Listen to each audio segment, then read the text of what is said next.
దేవుడు మన పక్షమునుండగా మనకు విరోధి ఎవడు? చిన్న ప్రార్థన చేసుకుందాం. ప్రార్థన. ప్రేమగల తండ్రి, కృపగల దేవ, మీ విలువైన సంగతులు తమ్ముడు ద్వారా కొన్ని సంగతులు అందించారు. మరికొన్ని సంగతులు మాతో మాట్లాడండి. వచ్చిన ప్రతి ఒక్కరిని మీరు పొడవండి.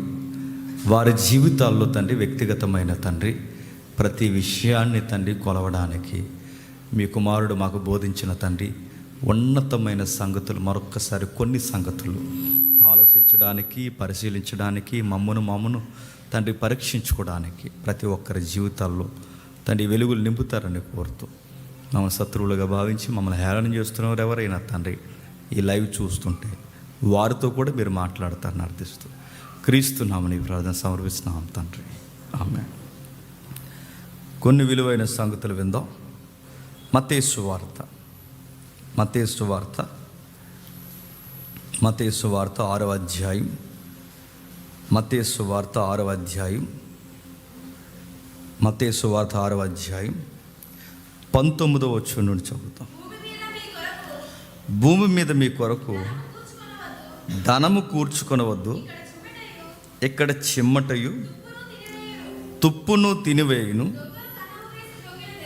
దొంగలు కన్నమ వేసి దొంగిలెదరు. పరలోకమందు మీ కొరకు ధనము కూర్చుకోండి. ఒకసారి చివరి వచనానికి వెళదాం. 23వ వచనంలో, నీ కన్ను చెడినదైతే నీ దేహమంతయు చీకటమయమయుండును, నీలోనున్న వెలుగు చీకటై ఉండిన ఎడల ఆ చీకటి ఎంతో గొప్పది. అర్థమైనట్టే ఉంది, ఏమీ అర్థం అవ్వలేదని అర్థమైంది. మీరు జాగ్రత్తగా గమనించండి. కొద్ది నిమిషాలు మాట్లాడుకుందాం.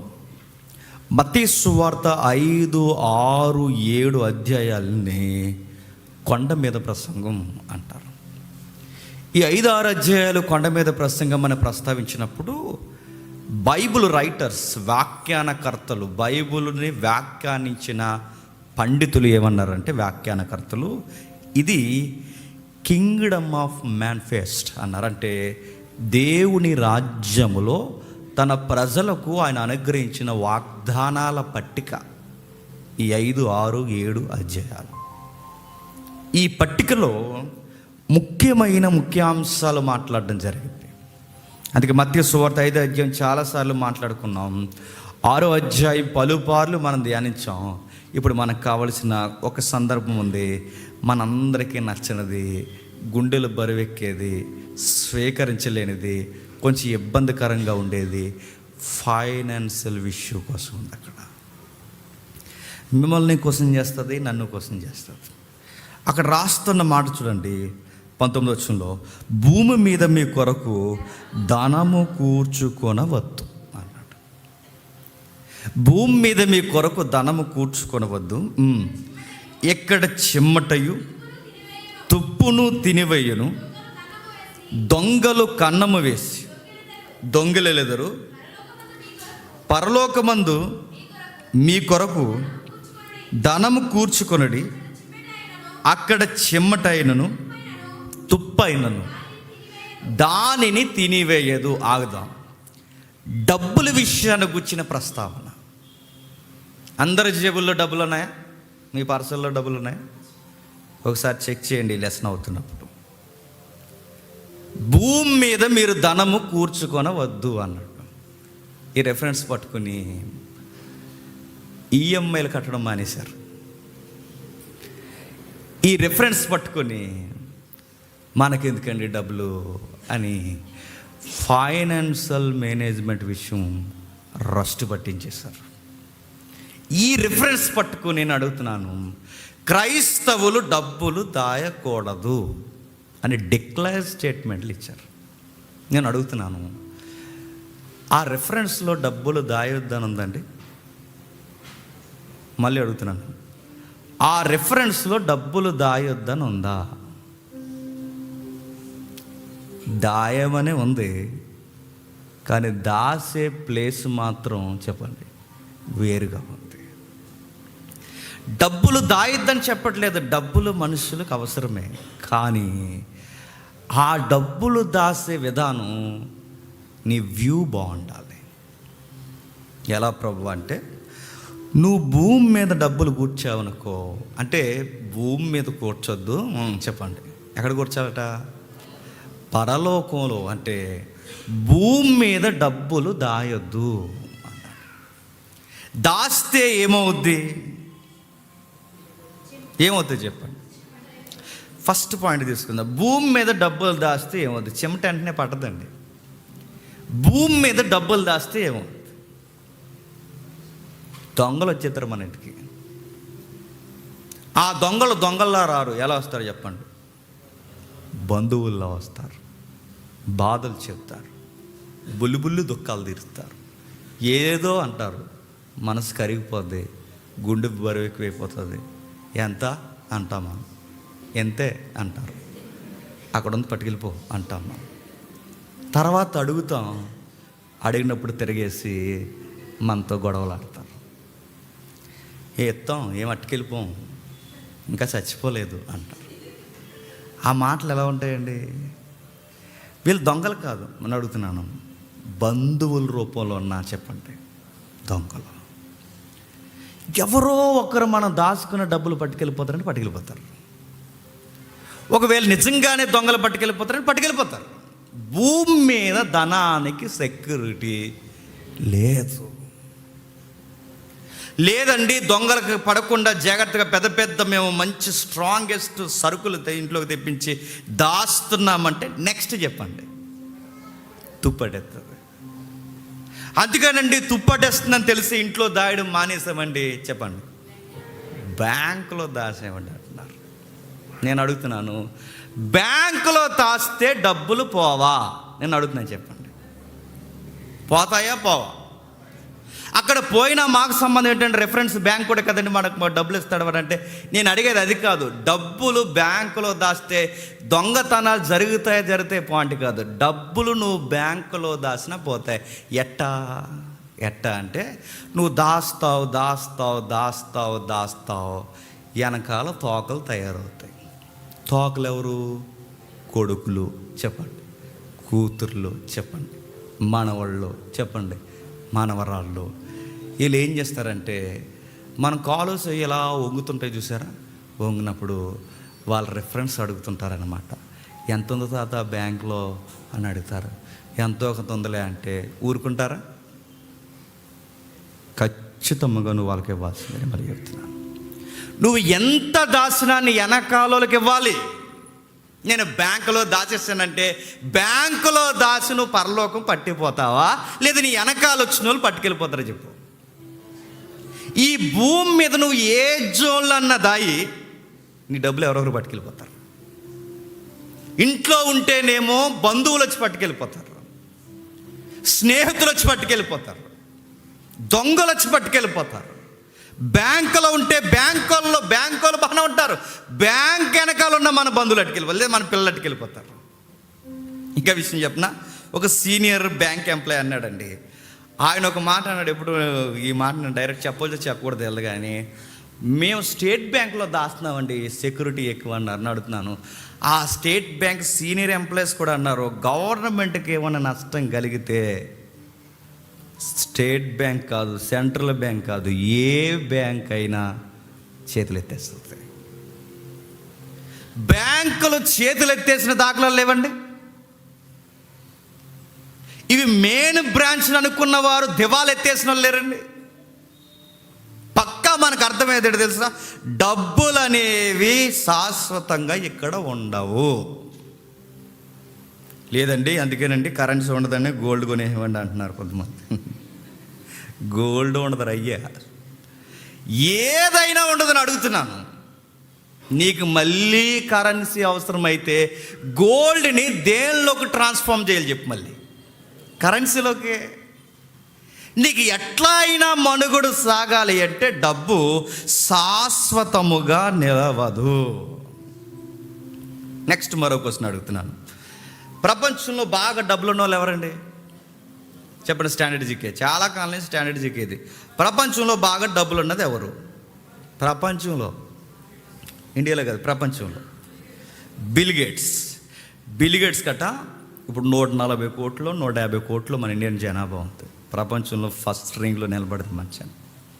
అయితే ఈ 150 కోట్ల మందికి ఒక్కొక్క నెల లైన్గా రమ్మని ఒక్కొక్కడి తల మీద 2 లక్షలు పెడితే, బిల్ గేట్స్ దగ్గర ఉన్న డబ్బులు ఒక్కొక్కడి తల మీద 2 లక్షలు పెడితే అందరికీ డబ్బులు ఇచ్చేగా ఇంకా బిల్ గేట్స్ దగ్గర చాలా డబ్బు ఉంటుందట. ఇప్పుడు నాకు పెద్ద క్వశ్చన్ ఏంటంటే, ఇంత డబ్బు ఆయన ఏం చేసుకుంటాడు? మిమ్మల్ని అడుగుతున్నాను. దాస్తేనేమో తుప్పడెత్తుంది. చెప్పండి, ఎవరికైనా ఇస్తే దొంగిలించేస్తారు. ఇంత డబ్బు ఏం చేస్తాడు? ఏమీ చేయడు. ఏవో చిన్న చిన్న సోషల్ ఈవెంట్లు చేస్తాడు. ఎవరికి ఇస్తాడు? ఎవరికి ఇవ్వడు. మరి ఆయన చనిపోతే ఏమో. మొన్న వాళ్ళ ఆవిడకు పెద్ద దీవి కొన్నాడు. ఆ దీవిలో పెద్ద ఇల్లు కట్టాడు. ఇల్లు కట్టిన తర్వాత ఆ ఇంట్లో చాలా సుఖంగా ఉందాం అనుకున్నాడు. చివరికి ఆ ఇల్లు కట్టి వాళ్ళ ఆవిడకే బహుమానంగా ఇద్దాం అనుకున్నాడు. వాళ్ళ ఆవిడకి 2 గొడవలు వచ్చినాయి, విడిపోయారు, విడాకులు ఇచ్చేసారు, ఇల్లు అమ్మేశారు. మరి డబ్బులు? బిల్ గేట్స్ గారి కోసం చెప్తున్నాను నేను. డబ్బు వలన మరలా చెప్తున్నాను, శాశ్వతంగా ఉంటుంది అనుకోవడం ఒక బిలీవర్కి తగదు. బయట లెక్కలు వేరేమో, మన లెక్కలు వేరు. బయట వారి విధానాలు వేరేమో, మన విధానాలు వేరు. బయట వారు డబ్బులు దాచే విధానం వేరేమో, మన విధి విధానాలు వేరు. పేదోడు రాత్రి నిద్రపోయినప్పుడు ఎప్పుడు తెల్లవారుతుందా అని గడియారం వైపు చూసుకుని కిటికీల వైపు చూసుకుంటాడు. ఎందుకంటే తెల్లవారిన వెంటనే కూలో నాలో చేసుకోవాలి అని. కానీ డబ్బున్నోడు తెల్లవారులు వాడి గడియారం వైపు చూడడం. టిక్ మన సౌండ్ వచ్చిందనుకోండి, బీరువా వైపు చూస్తాడు. సౌండ్ ఏమైనా వచ్చిందనుకోండి, వస్తువు వైపు చూస్తాడు. డబ్బున్నవాడు మెలకు వచ్చినప్పుడల్లా బీరువా వైపు చూస్తాడు. డబ్బు లేనోడు గడియారం వైపు, కిటికీల వైపు చూసి ఎప్పుడు పనిలోకి పోదామా అని చూస్తాడు. ఈ మాట మీకు అర్థమైతే ప్రభు మనకి ఏదో నేర్పించాలనుకుంటున్నాడు. ఏం చెప్తున్నా ప్రభు? 19 వచ్చిన చూద్దాం మళ్ళీ ఒకసారి. భూమి మీద మీ కొరకు ధనమును కూర్చుకొనవద్దు, ఇక్కడ చిమ్మటయు తుప్పును తినివేయను, దొంగలు కన్నము వేసి దొంగిలెళ్ళెదరు. పరలోకమందు మీ కొరకు ధనము కూర్చుకునడి, అచ్చట చిమ్మటైనను తుప్పైనను దాన్ని తినివేయదు, దొంగలు కన్నమ్మ వేసి దొంగలెళ్ళెదరు. ఒక మాట అడుగుతున్నాను, చెప్పండి. 21లో నీ ధనం ఎక్కడుండనో అక్కడనే నీ హృదయం. బాగా వినండి, క్వశ్చన్ చేసుకుందాం, కొన్ని నిమిషాలు ఆలోచిద్దాం. ఒక మాట్లాడుతున్నా, చెప్పండి. ఈ సందర్భం చదువుతున్నప్పుడు ధనము శాశ్వతం కాదన్న పాయింట్ మనకు అర్థమవుతుందా లేదా? అర్థం.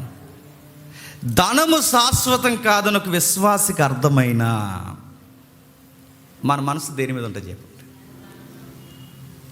అలా ఏముండదండి, మేము అంత సీరియస్గా డబ్బుల కోసం మేము ఆలోచించమంటే, మీ అందరి దగ్గర డబ్బులు ఉంటాయి, ఒక 500 నోటు బయటికి తీసి అలా ఫ్యాన్ కింద వదిలేస్తారా? ప్రార్థనలు ఈ వాక్యాలు వింటాం కానీ మనసంతా నోటి మీద తిరుగుతుంటుంది. ఉందా ఎగిరిపోయిందా. దాని మీద ఇది ఒక బరువు పెట్టే వరకు చెప్పండి మనకు చాలా బరువు ఉంటుంది. ఇన్ని రెఫరెన్స్ మన కళ్ళ ముందు ఉన్నా నేను మళ్ళీ చెప్తున్నాను, మన మనస్సు ఖచ్చితంగా చెప్పండి డబ్బు మీద. డబ్బు ఎక్కడ ఉంటుంది చెప్పండి. ఇక నేను మరలా చెప్తున్నాను, జాగ్రత్తగా వినండి. ధనం ఎక్కడుండునో మన హృదయం అక్కడుండును. మరి ధనం ఎక్కడుంటుందంటే దాన్ని రివర్స్ చెప్పండి, మన హృదయంలో ఉంటుంది. డబ్బున్నవారు అనగానే మీరు అనుకుంటే ఎక్కడో డబ్బులున్న వారికే డబ్బాస ఉంది అనుకోకండి. పేదోడు కూడా డబ్బాసే. ఆ మాట మీకు అర్థమైందా లేదా? ధనం అనగానే భౌతికంగా కనబడేది కాదు. అసలు ధనం అనే ఆ తిష్ట ఎక్కడ పడిందో తెలుసా? మన హృదయంలో. అప్పుడప్పుడు మాటలు విన్నారా? నాకే కనుక 10 ఏళ్ళు ఉంటే ఉంటే అన్నావంటే ఆల్రెడీ చెప్పండి నీ హృదయంలోనే ధనాశ ఉంది. అసలు మాకు ఈ 2 ఎకరాలు లేవు కానండి, ఉంటే వేరేలా ఉండండి అంటాం మనం. నేను అడుగుతున్నాను, ఈ మాటలు మాట్లాడితే డబ్బులు ఉన్నోళ్ళు కాదు చెప్పండి, డబ్బులు లేనోళ్ళే. డబ్బులు లేనోళ్ళ హృదయంలో కూడా ఏమని తెలుసా? డబ్బు ఆశ ఉంది. మీరు ఎప్పుడైనా మీరు చూడండి, ఎవరిని ఎక్కడ మనం కదిపినా డబ్బుల అవసరత కొరకు హృదయం చెప్పండి ఎదుగుతుంది. 22లో ఒక మాట అన్నాడు, 22లో ఒక మాట, నీ దేహమునకు దీపము కన్నే గనక నీ కన్ను తేటగా ఉండిన ఎడల నీ దేహమంతయు ఎలుగుమయమై ఉన్న. క్వశ్చన్ అడుగుతున్నాను చెప్పండి, ఈ బాడీలో మన కనబడుతున్న ఈ మానవ శరీరంలో వెలుగుతో పనిచేసే ఒకే ఒక అవయవం ఏంటి చెప్పండి? కన్ను. వెలుగు లేదనుకోండి, అవయవానికి పని లేదు. ఎప్పుడైనా చిమ్మ చీకట్లోకి వెళ్ళిపోండి, దీనివల్ల ఉపయోగం ఉండదు. వెలుగుతో పనిచేసే అవయవం ఏదన్నా ఉంది అంటే కన్నే. వెలుగుంటేనే కెమెరాస్ కనబడితే, వెలుగుంటేనే వ్యక్తులు కనబడతారు, వెలుగుంటేనే నాకు బైబిల్ కనబడుతుంది, వెలుగుంటేనే అవయవం పనిచేస్తుంది. వెలుగు లేకపోతే అవయవం పనిచేయదు. ప్రభువు లింక్ ఇచ్చాడు, ఏమన్నా తెలుసా? వెలుగుకి కన్నుకి ఎంత సంబంధం ఉందో డబ్బుకు స్పందించే ఒక అవయవం కూడా మనలో ఉందంట. అదేంటది? హృదయం. ఆ మాట నేను చెప్పనా? ఇప్పటికిప్పుడే ఎవడో వచ్చి మీకు లక్ష రూపాయల లాటరీ తగిలేసిందంటే మీరు ఏమంటారు? ప్రార్థన వస్తానండి అంటారా? ఎక్కడో తెలియని ఉత్సాహం, త్వరగా ప్రార్థన అయిపోతే బాగుంది, ₹1,00,000 వచ్చినాయి అంటాను. వెంటనే మనసులో ఎక్కడో తెలియని ఆనందం. అడుగుతున్నాను, వెలుగుతో కన్ను పనిచేస్తుంది అన్నది ఎంత వాస్తవమో డబ్బుతో చెప్పండి హృదయం పనిచేస్తుంది అన్నది కూడా అంతే వాస్తవం. డబ్బులు వచ్చాయనుకోండి ముఖం కలకల్లాడిపోతే, డబ్బులు లేవనుకోండి చెప్పండి కుటుంబంలో కూడా ముఖాలు విలవల్లాడిపోతాయి. డబ్బులతో అవయవాలు పనిచేస్తాయి అంటే ప్రభు అంటున్నాడు, పనిచేస్తాయి. డబ్బులతో అవయవాలు పనిచేస్తాయి. ఆశ్చర్యకరమైన మాట, భయమేసే మాట చెప్పనా? ఈ కొండ మీద ప్రసంగం ఎవరెవరికో చెప్పట్లేదండి. ఈ కొండ మీద ప్రసంగం ఎవరు చెప్తున్నాడు తెలుసా? ఈ 6వ అధ్యాయం 19వ వచనంకి వచ్చేసరికి సాక్షాత్తు తన కూడా ఉన్న 12 మంది శిష్యులకు చెబుతున్నాడు. శిష్యులకి దేని గూర్చి జాగ్రత్త చెబుతున్నాడు? డబ్బును గూర్చి. డబ్బు విషయంలో జాగ్రత్త, ధన విషయంలో జాగ్రత్త. ధన విషయంలో మీరు జాగ్రత్త పడకపోతే వాడు మీకు యజమానుడు అయిపోతాడు. బయటోళ్ళు డబ్బుల విషయం మాట్లాడలేదు, శిష్యులతోనే మాట్లాడుతున్నాడు. అది 24లో మాట్లాడుతున్నాడు. చూడండి ఏమని మాట్లాడుతున్నాడు. ఎవడును 2 యజమానులకు దాసులుగా ఉండనేరడు, ఒకరిని ద్వేషించి ఒకరిని ప్రేమించును, లేదా ఒకరిని పక్షముగా ఉండి ఒకరిని తృణీకరించును. ఇప్పుడు 23వ వచనం చదవండి. 2 యజమానులు, నీ కన్ను చెడినదైతే నీ దేహం అంతయు చీకటమే. కన్ను చెడిపోవడం అంటే ఏంటి చెప్పండి? సందర్భంలో కన్ను చెడిపోవడం అంటే ఏంటి? నీకు డబ్బు పిచ్చి బాగా ఎక్కడం, అదే చెడిపోవడం. నీ కన్నులు ధనాన్ని ఆశించడం, నీ హృదయం ధనానికి స్పందించడం. సందర్భంలో నీ కన్ను చెడినదంటే ఏంటి? కన్ను చెడిపోవడం శుక్లాలు వచ్చాయనా? కన్ను చెడిపోవడం అంటే లోకాన్ని చూస్తున్నాం, ఏవేవో తర్వాత వివరణలో మొట్టమొదటిగా సందర్భానుసారమైన వివరణ ఉంది. అంటే ప్రభు చెప్తున్నాడు, నీ కన్ను చెడిపోయిందనడానికి కారణం నీకు డబ్బులు పిచ్చి పట్టింది. నీకు ఎప్పుడైతే డబ్బులు పిచ్చి పడతాదో నీ కన్ను చెడిపోద్ది. నీ కన్ను ఎప్పుడైతే చెడిపోయిందో నీ దేహం అంతా చెడిపోద్ది. నీ దేహం ఎప్పుడైతే చెడిపోయిందో నీ ఎదురుగా 2 యజమానులు నిలబడతారు. ఒకటి దేవుడు, 2 సిరి. ఇప్పుడు ఈ సిరి అంటుందట, నీకు నేను కావాలా, దేవుడు కావాలా? ఒక మాట అడుగుతాను చెప్పండి, చిన్నప్పటి నుంచి ఒక మాట అడుగుతాను చెప్పండి. చిన్నప్పుడు చిన్న చిన్ని లాటరీలు కొంటున్నామంటే 10 రూపాయలకి చెప్పండి కారు వచ్చేస్తుంది అనేవారు. కారు చిన్న లాటరీ 10 రూపాయలు ఎట్టుకుంటే ఏమొచ్చేస్తుందట? కారు వచ్చేద్దాం. ఎన్ని లాటరీలు కొనలేదని మనం, ఎన్ని కొనలు చెప్పండి. ఆ కిరాణా దుకాణంలో ఎన్నున్నా అదే కొనేవాళ్ళం. ఏది? ఎక్కడో ఆ స్టేజ్ నుంచి ఆశ, కారు వచ్చేస్తుందేమో. సీరియస్గా ఇద్దరు మాట్లాడుకున్నారు. కారు వస్తే ఏం చేస్తారంటే, కారు వస్తే ఏం చేస్తానంటే, కారు ప్రస్తుతానికి మనకు అవసరం లేదు కాబట్టి అమ్మేసి అని డబ్బులు ఇచ్చామంటాను అని. అక్కడ కూడా డబ్బులే. సీరియస్గా ఒకడు ఏం చేశాడంటే, ఎట్లా ఈయన లాటరీలు పెట్టాడు కనుక మొత్తం లాటరీలు కొనేద్దాం, కనీసం ఏదో దాంట్లో అది లేకుండా ఉండదని లాటరీలు అన్నీ కొనేసి డబ్బులన్నీ ఖర్చు చేసి చాలామంది చెట్ల కింద పడుకున్న వాళ్ళు ఉన్నారు తెలుసా. చివరికి లాటరీ తాగలేదు. విషయం ఏంటి చెప్పండి? డబ్బుల కోసం అత్యాశకు పోయి దివాలాలు ఎత్తేయడమే కాదు, దేవుని ఎదుట దిగంబరులుగా నిలబడిన భక్తులు చాలామంది ఉన్నారు. ప్రభు అయితే అంటున్నాడు, మీరు ఏ విషయాన్ని సీరియస్గా తీసుకుంటున్నారో లేదో నాకు తెలియదు, కానీ మీరు ఒక విషయాన్ని సీరియస్గా తీసుకోండి. దేవుణ్ణి మరుగు చేసే ఒక విషయం ఉంది, డబ్బుల విషయంలో జాగ్రత్త. మరో మాట అంటున్నాడండి, మీరు భూమి మీద 20 వచ్చును, మీరు భూమి మీద ధనము కూర్చుకొనవద్దు కానీ పరలోకమందు మీ కొరకు ధనము కూర్చుకోండి. ఎక్కడ కూర్చుకోవాలట? పరలోకమందు ధనం కూర్చుకోవాలి. క్వశ్చన్ అడుగుతున్నాను, చెప్పండి, పరలోకమందు ఎలా కూర్చుకుంటామండి? ఈ హైవే మీద కానీ రాజమండ్రిలో కానీ ఎక్కడైనా పరలోకపు ఏటీఎంస్ మీకు కనబడ్డాయా? కనబడితే ఆ ఏటీఎంలు వండెత్తారా? ఎక్కడైనా సరే పరలోకంలో డబ్బులు దాచుకునే బ్యాంక్స్, సెక్టార్స్ మీకు కనబడ్డాయా?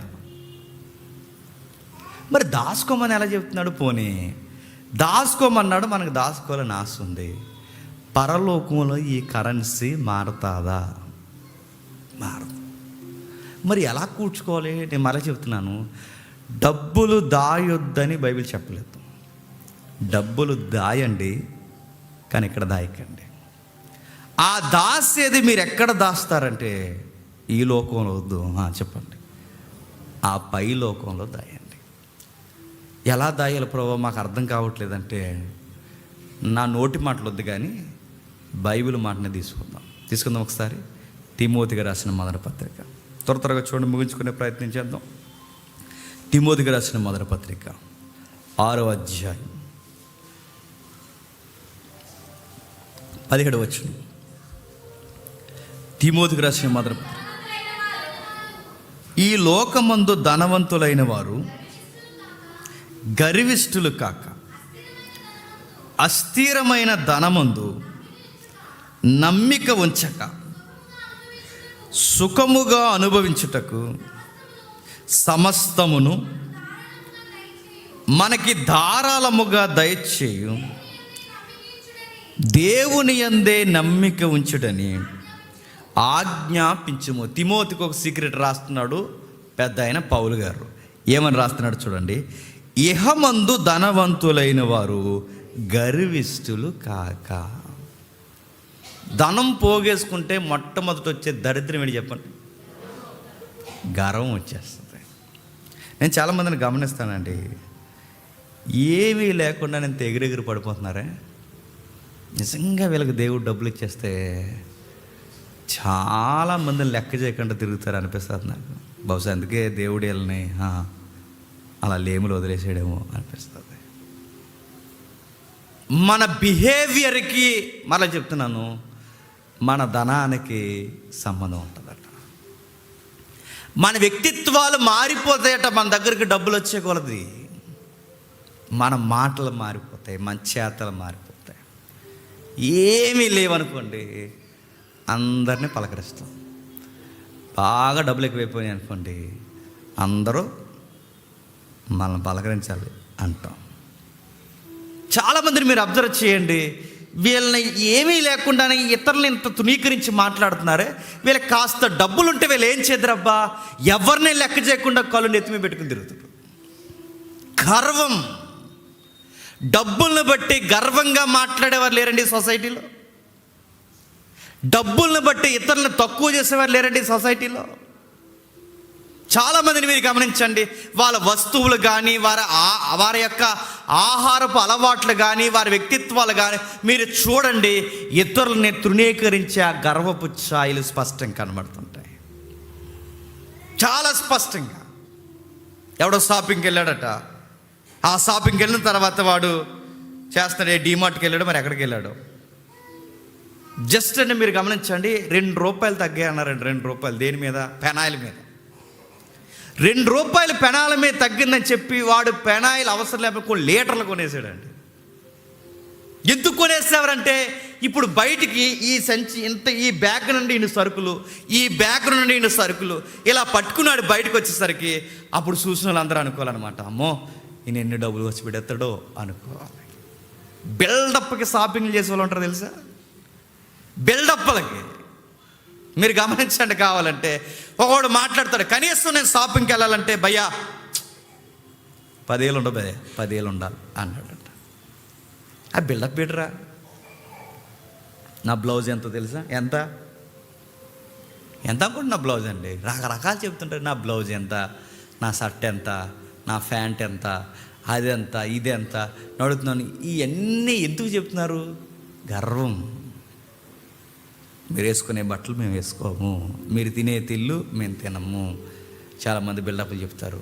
మా ఇంటికాడ ఉన్నప్పుడు మేము ఏం తినేవాళ్ళు తెలుసా? ఏం తినేవాళ్ళు తెలుసు? మీరు పచ్చడే తినేవారు. ఎక్కడికి వచ్చి కబుర్లు చెప్తారు. మాకు చాలామంది బిల్డప్లు ఇస్తారు, చూస్తారని అడుగుతున్నాను. తిండి రిచ్ ఫుడ్ చూపించుకుంటారు తెలుసా?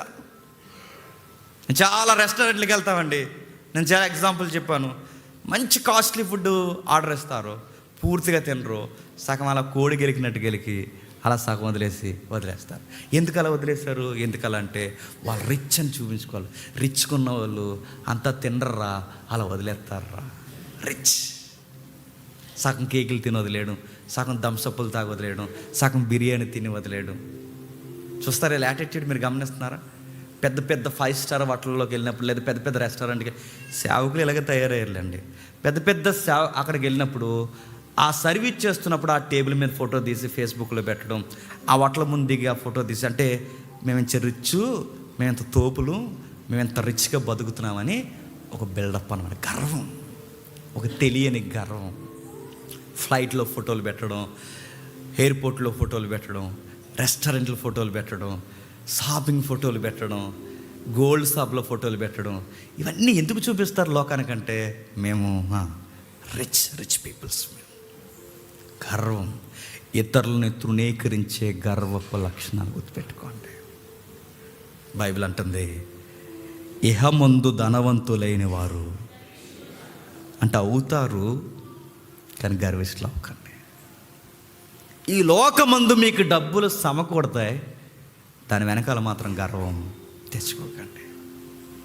ఇహమందు ధనవంతులైన వారు గర్విష్ఠులు కాక, అస్థిరమైన ధనమందు నమ్మిక ఉంచక, సుఖముగా అనుభవించుటకు సమస్తము మనకి ధారాళముగా దయచేయు దేవుని యందే నమ్మిక ఉంచుడని ఆజ్ఞాపించుము. ఒక మాట చెప్తున్నాడు చూడండి, మనకి ఇహమందు డబ్బులు బాగా వచ్చాయంటే అక్కడ రెఫరెన్స్ ఉంది.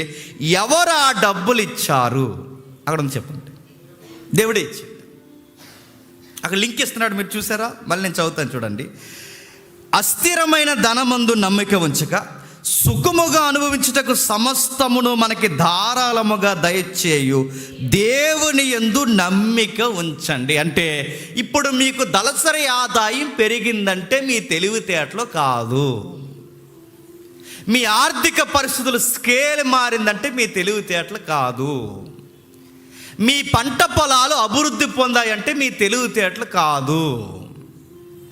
ఉన్న పాటని ఈ చిన్నల నుంచి ఒక పెద్ద ఇంట్లోకి మనం వెళ్ళామంటే మన తెలివితేటలు కాదు. సరి అయిన వాహనాలు లేని మనకు ఈరోజు కార్ల మీద తిరిగే ఒక చక్కటి సౌకర్యం వచ్చిందంటే మన తెలివితేటలు కాదు. మరి ఎవరిచ్చారు ఇవని అంటే బైబిల్ చెప్తుంది, దేవుడే ఇచ్చాడు. నేను నమ్మాడు. నువ్వు గర్వానికి పోవని నిన్ను నమ్మి ఇల్లు లేని నీకు ఇల్లు ఇచ్చాడు. నువ్వు గర్వానికి పోతావని తెలిస్తే నీకు ఇల్లు ఇవ్వడం. నువ్వు గర్వానికి పోవని నమ్మాడు కనుకే నడుస్తున్న నీకు వాహనం ఇచ్చాడు. నువ్వు గర్వానికి పోతున్నావని తెలిస్తే ఉన్న వాహనం కూడా చెప్పండి తీసేస్తాడు. నువ్వు గర్వానికి పోవని నమ్మాడు గనుకే ఎవ్వరికి ఉద్యోగాలు లేకపోయినా చిన్న ఉద్యోగమని నీకు ఇచ్చాడు, గర్వంగా ఉండకుండా ఉంటావని. ఆ ఉద్యోగంలోనే ఆ వచ్చే 10,000 రూపాయలకే నువ్వు ఎక్స్ట్రాలు చేస్తున్నావు అనుకో, ఉన్న ఉద్యోగంలో కూడా చెప్పండి పక్కకు పెట్టేస్తాడు. అంటే దేవా మాకు ఎందుకు ఇవన్నీ ఇస్తున్నావంటే నువ్వు బాగుంటావని ఇస్తున్నాను. నీకు ఇవ్వడం వల్లనే పాడవుతున్నావని నాకు అర్థమైతే నువ్వు బాగుండాలి కనుక ఉన్నవి కూడా చెప్పండి తీసేస్తా. చాలామంది ఎందుకో మేము ఎదగలేకపోతున్నామండి, ఎక్కడేసిన గొంగలు అక్కడే ఉందంటే ప్రాబ్లం ప్రార్థనలో లేదు చెప్పండి. బహుశా దేవుడు మిమ్మల్ని నమ్మలేకపోతున్నాడేమో. నువ్వు ఇల్లు అడిగినా నీకు ఎందుకు ఇవ్వట్లేదు, చెడిపోతావేమో. నీకు ఉద్యోగం అడిగినా నీకు ఎందుకు ఉద్యోగం ఇవ్వట్లేదు, గర్వం వచ్చేస్తుందేమో. నువ్వు చాలా ఫైనాన్షియల్ విషయాలు ప్రేయర్లో డిస్కషన్ చేస్తున్నావు, నీకు ఎందుకు ఇవ్వట్లేదు, తేడాగా అయిపోతావేమో. నీకు సరి అయిన స్థిరత్వం ఉండదేమో. బహుశా దేవుణ్ణే వదిలేసి ధనాన్ని, ఉద్యోగాన్ని, ఈ అధికారాన్ని ఆరాధించడం స్టార్ట్ చేస్తావని నీ భవిష్యత్తు చూశాడేమో. అందుకే నీకు ఆ స్థిరం వచ్చే వరకు, నీకు ఆ బుద్ధి వచ్చే వరకు బహుశా ఆయన ఇవ్వడేమో. దేవుడు అంటున్నాడు, ఇహమందు ధనము గర్వానికి గురి చేస్తుంది, ఇహమందు ధనము దేవుని ఎదుట గర్విష్ఠులుగా మనం నిలబడుతుంది. అస్థిరులమైపోతాం. స్థిరము లేని ధనమందు స్థిరము లేని మనుషులమైపోతాం. ధనమందు నమ్మకం ఉంచుతాం, దేవుని యందు నమ్మకాన్ని తగ్గించేస్తాం.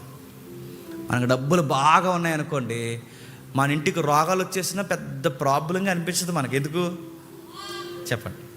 ఇప్పుడు డబ్బులు బాగా ఉన్నాయనుకోండి, ఏదో ప్రాబ్లం వచ్చిందో, మన ఇంట్లో వాళ్ళకి ఏదో ఒక ప్రాబ్లం వచ్చింది అనుకోండి, పెద్ద టెన్షన్ అవుతుందని చెప్పండి. పర్లేదు డబ్బులు ఉన్నాయి, ఏదో ఒక హాస్పిటల్లో జాయిన్ చేసి ఏదోలాగా ఈరోజు డబ్బుకు తీరని రోగం ఏముందండి అని ఒక స్లోగన్ ఉంది సొసైటీలో, తెలుసా? డబ్బులు ఉంటే చాలండి ఎలాంటి రోగాన్ని అయినా చెప్పండి జయించొచ్చని ఆ డబ్బు మత్తులో మాట్లాడతారు. కానీ డబ్బు జయించలేని రోగాలు ఉన్నాయన్న సంగతాలు మర్చిపోయి మాట్లాడుతుంటారు. డబ్బులు ఉన్నాయనుకోండి రోగాలు వచ్చినా భయం ఉండదు, డబ్బులు ఉన్నాయనుకోండి ఏ ప్రాబ్లమ్స్ వచ్చినా భయం ఉండదు, డబ్బులు ఉన్నాయనుకోండి మాట వేరేగా ఉంటుంది. డబ్బులు లేవనుకోండి ధనవందు నమ్మకం ఉంచం. మన ఇంట్లో చిన్న జ్వరం వచ్చినా మన ప్రియులకి వెంటనే ప్రార్థన చేస్తాం, ప్రభువా ఏంటి ప్రభువా ఏదన్నా అనారోగ్య సమస్య మమ్మల్ని జ్ఞాపకం చేసుకో ప్రభువా, నీ ఆరోగ్య స్వస్థత మాకు అనుగ్రహించి ప్రభువా అని ప్రార్థన చేస్తాం.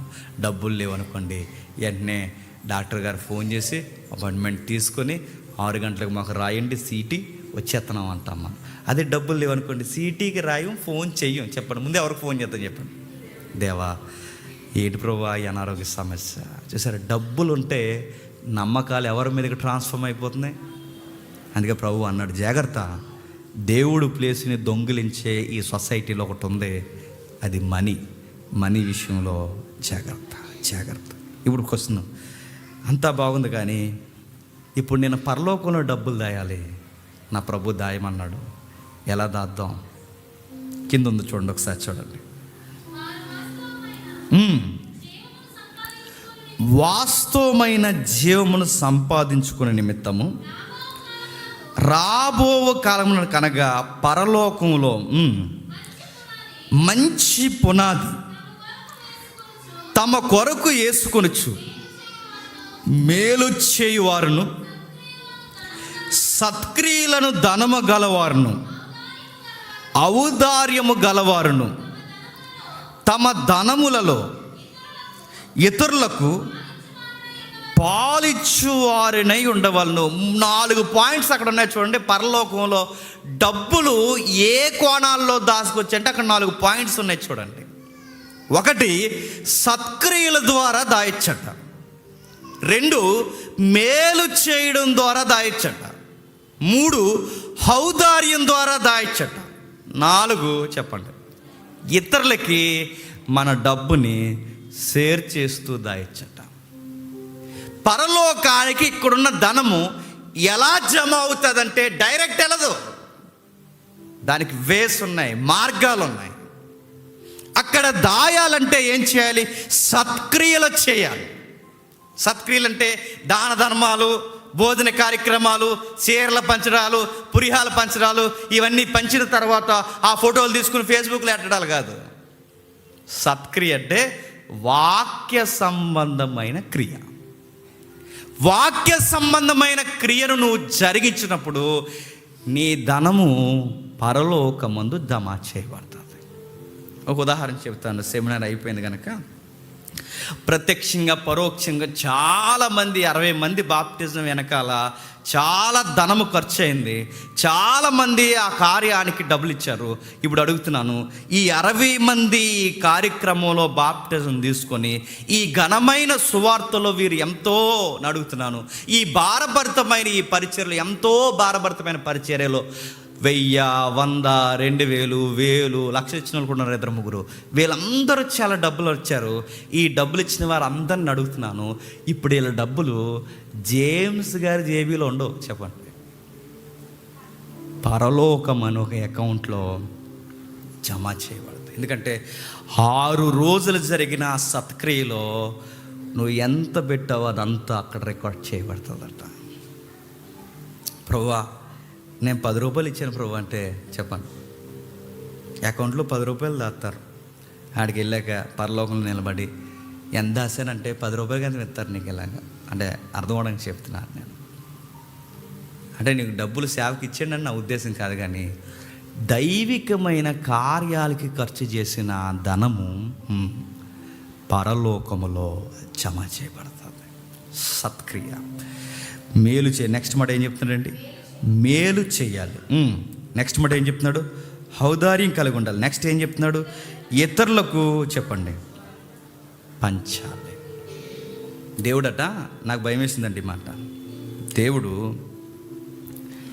ఎంతో కొంత డబ్బు మనకి ఇచ్చిన తర్వాత, ఇక్కడ ఉంది కదా పై మాటలో, ఎంతో కొంత సమస్తము కూర్చి మనకు డబ్బులు ఇచ్చిన తర్వాత ఈ 4 విషయాలు మనం చేస్తున్నాంలే చూస్తాడట. 1, దేవునికి ఇవ్వాలి. 2, మనకి. 3, ఇతరులకు ఇవ్వాలి. ఈ 3 విషయాల్లో నువ్వు డబ్బులు ఎలా ఖర్చు పెట్టావో ఖచ్చితంగా దేవుడు చూస్తాడు. నేను అడుగుతున్నాను, చివరిది చెయ్యు చెప్పండి, మొదటిది చెయ్యు, ఏం చేస్తాను చెప్పండి? మనకే ఖర్చు పెట్టుకోండి. నువ్వు దేవుని ఇచ్చిన ధనాన్ని దేవుని కోసం ఏమైనా ఖర్చు చేసావా? చేతులు రావు మనకి. పైపచ్చికి ఏమన్నారు చెప్పిన ఈ మధ్యకాలంలో, దేవుడికి డబ్బులు ఎందుకండి, ఆయన ఏం చేసుకుంటాడండి డబ్బులు, మరి నువ్వేం చేసుకుంటావు? నేను ఖర్చు పెట్టుకుంటానండి. దేవుడికి అడుగుతున్నాను, దేవునికి ఖర్చు పెట్టిన దాఖలు రేపు పొద్దున్న నువ్వు చచ్చిపోయే టైంలో అండి ఒక గ్రాఫ్ వేసుకో, ఒక వైట్ పేపర్ తీసుకో, లేదా ఏడాదికి ఒకసారి వైట్ పేపర్ తీసుకో. ఇప్పుడు కొత్త సంవత్సరం ఫస్ట్ వీక్ మనకి, ఇప్పుడు ఫస్ట్ సర్వీస్ ఇది 2023లో ఒక పేపర్ తీసుకొని నువ్వు దేవుని కొరకు ఖర్చు చేసింది ఎంత, నీ కొరకు ఖర్చు చేసింది ఎంత, ఒక గ్రాఫ్ రాయి. ఎవరి కోసం ఎక్కువ ఖర్చు చేస్తాను చెప్పండి. నేను ఈ మాట చెప్పకూడదు, సందర్భం వచ్చిందని చెప్తున్నాను. మొన్న తెలియకుండా ఈ సెమినార్ కొంచెం బట్టలు కావాలని షాపింగ్కి వెళ్ళాం. ఫస్ట్ మా పాపకి మా వైఫ్కి బట్టలు కొందామని ఇక్కడే షాపింగ్కి వెళ్ళాం. మనకి ఈ షాపింగ్లు అంతా, అందులో ఆడవాళ్ళు షాపింగ్లు అంటే మనకు ముందే సిగ్గు. అందరూ అమ్మేవాళ్ళు ఆడవాళ్ళు ఉంటారు, వాళ్ళతో ఏం మాట్లాడలేము. వెళ్ళాం, 4-3 డ్రెస్సులు చూపించారు. నాకు కొంచెం ప్లెయిన్ కలర్స్ ఇవి ఇష్టం, సైలెంట్గా ఉన్నాయి, బాగున్నాయని చెప్పి అవి తీసుకున్నాను. చేయకుండా సావుకోరు చల్లగా బిల్లు ఎంత వచ్చిందంటే, అది ఒక్కొక్క డ్రెస్సే కొన్ని వేల రూపాయలు ఉంది. నేను బిల్లు చూడలేదు, మనకు అలవాట్లేదు షాపింగ్లో. కొంతమంది బిల్లు చూసుకుంటారు డ్రెస్సులో. మనం బిల్లు చూడకుండా ఇది తీసుకో, ఇది తీసుకొని ఇచ్చాను. 2-3 డ్రెస్సులకే బడ్జెట్ దాటేసిందండి.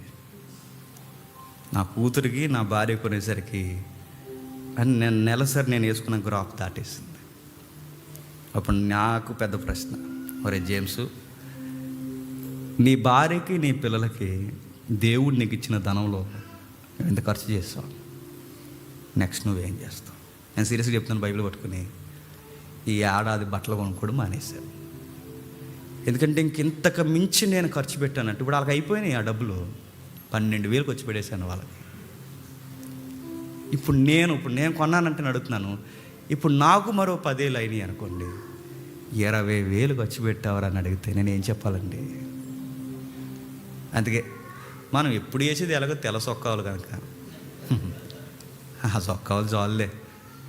ఎందుకు ఈ భయం అంటే, నీకు డబ్బులు ఇచ్చినా ఏది ఇచ్చినా, మళ్ళీ చెప్తున్నాను, ఏది మనం చేసినా నీకు ఇచ్చిన ధనాన్ని నువ్వు ఎక్కడ ఖర్చు పెడుతున్నావు అడుగుతాడు. నాకేమైనా ఖర్చు పెడుతున్నావా? ప్రభువా నీ ఖర్చు పెట్టాను ప్రభువా, ఈ సెమినార్ పేరు చెప్పి ప్రభువా 1,00,000 రూపాయలు నీ సేవలో నేను ఖర్చు చేశాను మై లార్డ్. ఆ ధైర్యం నాకు ఉంది. నీ సేవలో ఇదిగో ఈ % నీవు నాకు ఇచ్చిన ధనంలో నా భార్యకి నా కూతురికి ఎంత కొన్నాను, అది దాటి నేను వెళ్తే నీ ఎదుటి నేను లెక్క సరిపోనేమని నేను కూడా కొనుక్కోలేదు ప్రభు, ధైర్యంగా చెప్పగలను. నేను నీ ముందున్న నీ పరిచర్య కొరకు ఇదిగో ప్రభు, నువ్వు ఇచ్చిన డబ్బుని నేను ఎక్కువ ఖర్చు చేయలేదు. ఎందుకంటే నువ్వు ఇచ్చిన డబ్బులో 500 నేను ఏమాత్రం తేడా లెక్క ఖర్చు చేసిన ప్రభు. గర్వం వచ్చేసిందిరా నీకు అంటాడు. దేవుడు ఇచ్చిన డబ్బులు మళ్ళీ చెప్తున్నాను, చాలామందికి మరి సేవకులు గమనిస్తున్నారు లేదు నాకు తెలియదు, కానీ అమాయకులు దేవుని పిల్లలు నమ్మిచ్చిన డబ్బులతో ఎంత జల్సా చేస్తున్నారండి. వాళ్ళు ఏమనుకుంటారంటే, దేవుడు మమ్మల్ని దీవించేశాడు, మేము ఏం ఖర్చు చేయకరొద్దు, మాకు దేవుడు ఇచ్చేస్తున్నా అంటే, నో, బైబిల్ అలా చెప్పట్లేదు. నీకు బైబిల్ స్కేల్ ఇచ్చింది. ఆ స్కేల్ ఏంటో తెలుసా? ఫస్ట్ నీ దేవునికి నువ్వేం ఖర్చు చేస్తున్నావు. నీ విశ్వాసులు అందరూ ఖర్చు చేస్తున్నారు, నువ్వేం ఖర్చు చేస్తున్నావు. నెక్స్ట్ నీ కొరకు నువ్వు ఎంత ఖర్చు చేసుకుంటున్నావు. నెక్స్ట్ నీ చుట్టూ ఉన్న వాళ్ళకి ఎంత ఖర్చు చేస్తున్నావు. ఖచ్చితంగా అడుగుతాడు ఆయన, ఖచ్చితంగా అడుగుతాడు. అడిగిన తర్వాత ఆయన లెక్క జమ చేయమని అడుగుతాడు. అడుగుతున్నాను, మనం ఏం ఖర్చు చేస్తున్నాను చెప్పండి దేవుడి కొరకు. ఇతరులకి ఖర్చు చేయాలట. కొంతమంది ఇతరులతో నేను అడుగుతున్నాను, ఖర్చు చేస్తారంటే ఖర్చు చేయరు, వాళ్ళతో ఖర్చు చేయిస్తారు. ఎవరితో? ఇతరులతో. చాలామందిని నేను గమనించినప్పుడు నాకు భయం వేస్తుందండి. ఏటరా వీడు ఎలా ఉన్నాడు అనిపిస్తుంది. ఏదో చెప్పనా, కొంతమంది పరిచయాలు ఏర్పరచుకుంటారు. ఎలా ఏర్పరచుకుంటారు? గుబుక్ మన అప్పు అడిగితే ఇవ్వగలడా ఇవ్వలేడా, వీడు ఇవ్వలేకపోతే వీడితో మనకి చెప్పండి కట్టం. ఎలా కూడా ఆలోచిస్తారా అంటే అలాగే ఆలోచిస్తారు. ఇతరులతో మనం స్నేహం చేయవలన మనకి సమయానికి ఉపయోగపడ్డా ఆడి పెద్ద మనకి లైజనింగ్ ఏం కాదండి, వచ్చేసండి అంటారు. డబ్బుతో స్నేహాలు చేసే వాళ్ళు ఉన్నారు తెలుసా? ఉపయోగపడతారా పడరా అని స్నేహాలు చేసే వాళ్ళు ఉన్నారు తెలుసా? మరో మాట చెప్పనా, మన బంధాలు ధనాలతో ముడిపడి ఉన్నాయంటే నమ్మగలరా? నేను అడుగుతున్నాను. అంటే నీకు అడిగిన టయానికి అప్పు ఇస్తే వాడు నీకు మంచి ఫ్రెండ్గా చెప్పుకుంటావు, అడిగిన టయానికి అప్పు ఇవ్వకపోతే ఆడ ఆటలాంటి పండు కూడా అని చెప్పుకుంటాం. బైబిల్ చెప్తుంది చూడండి, ముగించేస్తాను. బైబిల్ చెప్తుంది చూడండి. బైబిల్ ఏం మాట్లాడుతుందంటే, మొదట దైవికమైన సత్క్రియ, నెక్స్ట్ ఔదార్యము కలవారమాట. అంటే ఇతరులకి చెప్పండి మనం ఇవ్వాలి. కొంతమంది అయినా మరుగుతున్నాను, కొంతమంది అయినా ఎప్పుడైనా ఇతరులకి మనం ఏమన్నా ఇచ్చిన దాఖలాలు ఉన్నాయి. అప్పులకు కాదని అడుగుతున్నాను సీరియస్గా. ఇదిగో ఈ డబ్బులు మీరు తీసుకోండి, ఈ కష్టం మీకుంది అని డబ్బులు ఇచ్చిన దాఖలాలు 2023లో ఏమన్నా ఉన్నాయా మిమ్మల్ని అడుగుతున్నాను. 2023 ఏంటి, 2022లో కూడా లేవు. 2022 ఏంటి, 2020లో కూడా లేవు, 2021లో కూడా లేవు. మరి ఎప్పుడు ఎవడో ఒకటి దగ్గర నువ్వు తీసుకోవడమే తప్ప నువ్వు దేవునికి ఇవ్వు, నెక్స్ట్ ఇతరులకి ఇవ్వు. మరి ఇచ్చిన డబ్బులన్నీ ఏం చేస్తున్నావు? ఆ ఎంప్లాయీగా ఉన్నప్పుడు కానీ, నీ రెక్కల కష్టం విషయంలో కానీ, దేవుడు నీకు సమస్తము డబ్బులు ఇచ్చినప్పుడు నువ్వేం చేస్తున్నావు ఇతరులకు కూడా ఇవ్వో. బైబిల్ ఒక మాట చెప్పింది, డబ్బులు, బాగా వినండి, డబ్బులు కూర్చుకోవద్దని బైబిల్ చెప్పింది. డబ్బులు, నేను మరో చెప్తున్నాను, భద్రం చేయొద్దని మాత్రం చెప్పలేదు. కూర్చుకోవడం అంటే ఏంటి చెప్పనా? ఈడు తిండో చెప్పండి, ఎవడిని తిన్నవాడు, ఇది కూర్చుకోవడం అంటే. భద్రం చేయడం అంటే దేవుడు నమ్మి నాకు డబ్బులు ఇచ్చాడు, ఇవి చాలా జాగ్రత్తగా ఖర్చు చేయాలనే దాన్ని భద్రం చేయడం. దేవుడు ధనాన్ని భద్రం చేయమన్నాడు. ధనాన్ని చెప్పండి కూర్చుకున్న వాళ్ళు చివరికి ఏమవుతారు? ఏమవుతారండి? బిల్ గేట్స్ అవుతారా? ఏమవుతారు చెప్పండి. ఇక్కడ వద్దు కానీ ఒక మాట అవుదాం, మళ్ళీ వద్దాం ఇక్కడికి. ఏమవుతారు? ఇది 6వ అధ్యాయంలో 6వ వచనం చూడండి.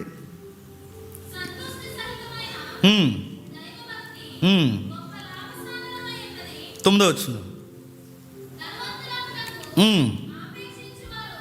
ధనవంతులగుటకు అపేక్షించువారు ఎందులో పడతారట? శోధనలో. ఎలా పడతారు శోధనలో? నెలకి 3,000 కట్టండి, నెల తర్వాత చెప్పండి 3 లక్షలు తీసుకున్నాండి. ఎంతమంది కట్టేలేదు చెప్పండి? ఎందులో పడ్డారు చెప్పండి? 3,000 కడితే 3 లక్షల కట్టేశారు. దుకాణం కట్టేశాడు. మళ్ళీ అడుగుతున్నాడు. అవివేకయుక్తమైన ఊరిలో శోధనలో పడతారు. శోధన అంటే ఎవడైనా గుర్తుపెట్టకండి, 10 రూపాయలకి 100 రూపాయలు ఇస్తానంటే ఎవడైనా ఇస్తాడా అని మనకు టెంప్టేషన్ వచ్చేస్తుంది. ఏదోలాగా ఆ 10 రూపాయలకు 100 కొట్టేద్దామని. చాలామంది లెక్కలు వేస్తారు చెప్పండి. ఇదిగో 10 రూపాయలకి ఇది కొనండి, 10 రూపాయలకి తగిలేసిందంటే నీకు బంపర్ ఆఫర్ తగులుతుంది అనగానే లెక్క. వస్తే 10 రూపాయలకి అది తింటాం, పోతే 10 రూపాయలు పోతుంది, వస్తే 10కి 10,000 వస్తాయి లెక్కలో. నేను కూడా చెప్పనా, నువ్వు 10,000 10కి వచ్చి పెట్టు, 10,000 రావు. ఎవడికో వస్తాయండి. ఆ వచ్చినోడికి కూడా సుఖం ఉంటుంది చెప్పండి. మందులు తయారైపోతాడు చుట్టూ, గుర్తుపెట్టుకుంటే. బైబిల్ ఏమని తెలుసు? ఇదిగో శోధనలో పడతారు. నెక్స్ట్ ఊరిలో అప్పుడప్పుడు మనం కమిట్మెంట్లు తీసుకుంటాం. ఎవరిని అప్పడకూడదు చెప్పండి, ఎవడికి మనం అప్పు ఇవ్వకూడదని. విషయం ఏంటి చెప్పనా? ఎవరిని అడగకూడదు అనుకుంటాం, అడుగుతాం. ఎవడికి ఇవ్వకూడదు అనుకుంటాం, ఇస్తాం. ఆడిని తిరిగి అడుగుతాం, ఎవడు ఇచ్చినందుకు ఆ స్నేహం చెడిపోద్ది. ఆడికి డబ్బులు ఇచ్చినందుకు మన మీద కోపగించుకుంటాడు, తిరిగి అడిగినందుకు ఆడికి ఫీల్ అయిపోతాడు. చివరికి ఆడి డబ్బులు ఇవ్వలేక ఏం అనలేక, నేను మరలా చెప్తున్నాను, చివరికి సూసైడ్ చేసుకున్న స్నేహితులు ఎంతమంది ఉన్నారు. మొన్న ఒక న్యూస్ తిరిగింది, ఎంతమంది తిరిగి చూశారు? నేను ముగించేస్తాను. వీళ్ళిద్దరూ స్నేహితులు అయితే మీరు చూసారు. ఇద్దరు కుర్రోడు, 25 ఏళ్ళ కుర్రోడు, తెలంగాణ కేసు మీరు చూసారా? 25 ఏళ్ళ కుర్రోడు అండి వాడు ఎవరో అమ్మాయిని ఏదో కేసులో వాడి ఫ్రెండ్ ఏదో జరిగింది, తను ఏదో సూసైడ్ చేసుకుని చచ్చిపోయింది. ఆ కేసు విషయంలో వీడు దుబాయ్ వెళ్ళిపోయాడు. అక్కడ ఏదో డ్రైవింగ్ ఉద్యోగం ఏదో చేసుకుంటున్నాడు. అక్కడ ఉండిపోయాడు. ఆడికి అరెస్ట్ వారెంటు సమన్స్ రెడీ అయిపోయాయి. ఆయన అరెస్ట్ చేసేయండి. ఆడు ఎప్పుడైతే అరెస్ట్ వారెంట్ జారీ అయిందో వాడు ఇండియాకి వచ్చేవాడు కాదు. దుబాయ్లో ఉండి కేసు స్టేటస్ ఏంటో ఎప్పటికప్పుడు కనుక్కునేవాడు. వీడు ఒక ఫ్రెండ్ ఉన్నాడు ఇండియాలో, ఈయన కనుక్కునేవాడు అనమాట. అరే ఏమైందిరా అరెస్ట్ వారెంట్లు అంటే, ఇంకా తిరుగుతున్నారు. ఇలాగా 10 సంవత్సరాలు 6-7 సంవత్సరాలు మొత్తం మీద గడిపారండి కేసు. అక్కడి నుంచి వస్తున్నాడు. వీడికి పెళ్ళి అయింది, దుబాయ్లో ఉన్నవాడికి. పెళ్ళి అయితే ఒకరోజు వీడికి పిల్లలు పుట్టారు. భార్య పిల్లల్ని చూడాలని ఆశ ఉంటుందిగా. చెప్పా చేయకుండా ఒకరోజు వీడి ఇంటికి వచ్చాడు. వచ్చిన వెంటనే పోలీసులు లేచిపోయింది. ఆడు ఇండియా వచ్చాడు. వెంటనే అరెస్ట్ చేస్తారు. అరెస్ట్ చేసేసి ఆ టైంలో వీడిని తీసుకెళ్ళి జైల్లో పడేశారు. వీడు బయటికి రావడానికి చాలా తతంగాలు జరిగినాయి. ఇదంతా జరిగిన తర్వాత దుబాయ్లో ఉన్నప్పుడు కేసు స్టేటస్ ఏంటనే చక్కగా ఇన్ఫర్మేషన్ ఇస్తున్నారుగా ఫ్రెండ్. ఈ ఇన్ఫర్మేషన్ ఇస్తున్నప్పుడు వీడు చిన్న అప్పులు చేయడం మొదలెట్టాడు. ఆడి దగ్గరే ఈ చిన్న అప్పులు చేయడం మొదలెట్టినప్పుడు ఈ చిన్న అప్పులు కాస్త 3-4 లక్షలు అయింది. ఈ 3-4 లక్షలు అప్పు అయిన తర్వాత వీడు ఇండియాకి వచ్చిన తర్వాత అరెస్ట్ చేసిన తర్వాత మొత్తానికి వీడు అప్పుల పాలైపోయాడు. ఫ్రెండ్ అని డబ్బులు అడిగాడు. అరే చాలా డబ్బులు నీకు ఇచ్చాను కదరా, నాకు ఎవరు డబ్బులు ఇవ్వట్లేదు, నీకు ఇచ్చిన అప్ప 3 లక్షలు ఇచ్చారంటే ఇస్తానులేరా, డబ్బులు లేవులేరా, ఇస్తానులేరా అని నాంచాడు. ఈడేం అనలేడు వీడిని. తర్వాత ఏం జరిగిందంటే వాళ్ళ ఇల్లు తనఖా పెడదామని తిరిగారు. ఈడు నేర ప్రవృత్తిలో ఉన్నాడు కనుక ఆ ఇల్లు ఎవడు కొనలేదు. తర్వాత ఏం జరిగిందంటే మరి ఇల్లు ఎవడో నా పేరు మీద ఉంటే కొనట్లేదు కనుక నా ఫ్రెండు నన్ను నమ్మినోడివి, నేను నమ్మినోడు నేనే కనుక నీ పేరు మీద నా ఇల్లు రాస్తాను, నీ పేరు మీద అమ్మేసి అప్పులన్నీ తీర్చేసి తర్వాత మనం ఏం చేద్దామంటే జర్జాగా బతికేద్దాం, ఏదోలా బయటకు వచ్చేద్దామని ఈడు ఏం చేశాడంటే ఈడి పేరు మీద ఇల్లు రాశాడు. ఈడి పేరు మీద ఇల్లు రాసినా మళ్ళీ ఎవడో కొనట్లేదు. అలా టైంలో ఈడి పేరు మీద రాసినా కొనట్లేదు, ఆడి పేరు మీద రాసినా కొనట్లేదు. వీడికి మళ్ళీ గొడవ వచ్చి ఇబ్బంది వచ్చి, ఒరే ఎలాగో నీ పేరు మీద రాసినా కొనట్లేదు కదా, నీ పేరు మీద రాసిన ఇల్లు మళ్ళీ నా పేరు మీద రాసారా అని అడిగాడు. అడిగితే అన్నాడు రాస్తానులేరా అన్నాడు. ఒకరోజు గొడవ జరిగింది. గొడవ సీరియస్ అయిపోయింది. ఒరే నా డబ్బులు ఇవ్వకపోయి, నా ఇల్లు ఇవ్వకపోయి ఏంట్రా ఇదంతా అని అడిగాడు. వీడు ఎలాగే అడుగుతూ కూర్చున్నాడని ఫ్రెండే సాయంత్రం పార్టీకి వెళ్దాం రారా అన్నాడు. పార్టీకి తీసుకెళ్ళాడు. ఆ ఇల్లుని 3 లక్షలు కాసేయడానికి సొంత ఫ్రెండ్ని చంపేశాడు. చివరికి ఇల్లు ఉండిపోతాయి, డబ్బులు ఉండిపోతాయి అనుకున్నాడు. తన ఫ్రెండ్ దొరికేశాడు. తన ఫ్రెండే తన ఫ్రెండ్ని చంపాడని, కేవలం ఇల్లు కోసం 3 లక్షల రూపాయల కొరకు వాళ్ళ ఫ్రెండ్ని చంపేసి ఈరోజు ఉరుతాడికి రెడీ అయిపోయాడు. డబ్బులు పిచ్చట ఏదో తెలివైన పని ఏదో చేసేస్తున్నాం అనుకుంటాం, కానీ మెడకి ఏం తగిలించుకుంటామంట చెప్పండి? ఉరితాడు తగిలించుకుంటాం. అగ్రి గోల్డ్ అన్నారండి. అగ్గి గోల్డ్ అయిపోయింది అందరికీ. ఏమైందండి? గవర్నమెంట్ సపోర్ట్ ఉంది అగ్రి గోల్డ్కి అన్నారు. ఏది అగ్రి గోల్డ్? ఏది? ఏ గోల్డు లేదు. ఉన్న గోల్డ్ కూడా తాగడేసి కట్టేసాం మనం. అవివేకయుక్తమైన ఉరులు శోధన. ఇంకా చెప్తున్నాడు చూడండి, ఉరిలోను అవివేకయుక్తములైన హానికరములైన అనేక దురాశలలో, దురాశ డబ్బు విషయంలో ఏముంటుంది చెప్పిన? శోధన ఉంటుంది, ఉరు ఉంటుంది, అవివేకం. ఎక్కువ మంది అవివేకంగా ప్రవర్తించేది ఏ విషయంలో చెప్పండి? డబ్బుల విషయంలోనే. ఎలా కట్టేసామంటే అదే 10కి 100 ఇస్తున్నారండి కట్టేసాం. ఇన్న తెలివితేటలు ఎక్కడ నీకు? అవివేకం. నేను ఎప్పుడూ మెసేజ్ చెప్పిన ఎలా చెల్లి చూస్తే క్షమించను గాక. ఈ క్రైమ్లో ఈ లోపల ఈ సెల్లో పనిచేస్తున్నప్పుడు మనకు సైబర్ క్రైమ్ ఇచ్చారు ఆ టైంలో. ఇప్పుడు సైబర్ క్రైమ్ ఆగిపోయిందిలేండి, ఇప్పుడు రన్ అవుతుందో లేదో నాకు సరిగా ఐడియా లేదు. కానీ ఈ సైబర్ క్రైమ్లో పనిచేస్తున్నప్పుడు ఏదన్నా ఎప్పుడైనా గుర్తుపెట్టుకోండి, ఈ పాయింట్ గుర్తుపెట్టుకోండి. ఆన్లైన్లో ఎప్పుడైనా డబ్బులు పోతే 24 అవర్స్ లోపు మీరు కంప్లైంట్ స్థానికంగా ఉన్న మీ పోలీస్ స్టేషన్కి కంప్లైంట్ ఇవ్వాలి. 24 గంటల లోపల మీరు కంప్లైంట్, మీ పోయిన డబ్బులు ఇవన్నీ ఇస్తే వచ్చే అవకాశం ఉంది. 24 గంటలు దాటాక నీకు వారం తర్వాత మెలుగు వస్తే ఇంక అంతే సంగతులు, భోజనాలకు వెళ్ళిపోవడం. ఇంకా 24 గంటల లోపు మెలుగురా. ఈ చెల్లికి ఈ అమ్మాయి ఏం చేసిందంటే, ఇవేవో ఇప్పుడు ఆన్లైన్ షాపింగ్లో వచ్చినాయి ఏంటంటే అవి ఏదో అంటారు దాన్ని, మీషో. ఈ మీషోలోని ఎవడో ఫోన్ చేశారట. ఏమనంటే, ఇదిగో మీరు ఎక్కువ షాపింగ్ చేస్తున్నారు, మీరు ఎక్కువ డ్రెస్సెస్ కొంటున్నారు, మీరు ఎక్కువ కొంటున్నారు కనుక మీకు ఆఫర్ వచ్చింది అన్నాడట.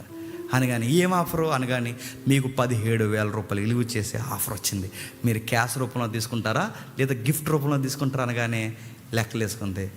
గిఫ్ట్ ఎందుకు మనకి, క్యాష్ రూపంలో తీసేసుకుందామని క్యాష్ పంపించేయండి అందట.